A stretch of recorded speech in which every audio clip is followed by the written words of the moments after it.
મિત્રો, ભારતની અંદર ન્યાય તંત્ર કઈ રીતે કામ કરે છે તમને કોઈ દિવસ ખબર નહીં પડે.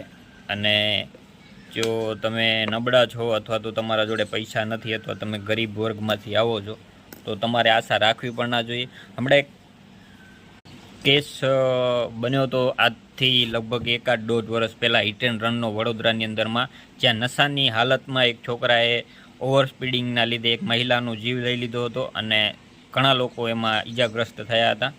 એ છોકરાને જેલ થઈ હતી અને હમણાં સુપ્રીમ કોર્ટે એને બેલ દઈ દીધી. તો કોર્ટનું એવું કહેવું છે કે એ વ્યક્તિને કંઈ ભાન નથી, નશામાં હતો એટલે એનાથી આવું બની ગયું. કેમ કે એનો બેકગ્રાઉન્ડ પૈસાવાળો છે, ખૂબ પાવરફુલ છે, એટલે પૈસાના દમ ઉપર એને જામીન પણ મળી ગયા અને અત્યારે આઝાદ ફરે છે. પણ હવે વિચારવાનું એ છે કે જે મરી ગયા એમનું શું, જેમના જીવ ગયા એમનું શું? એમને તો ક્યારેય કોઈ દિવસ ન્યાય મળશે નહીં. તો તમારું શું કહેવું છે કમેન્ટ જરૂર કરજો અને મળીએ નવા વિડીયોમાં.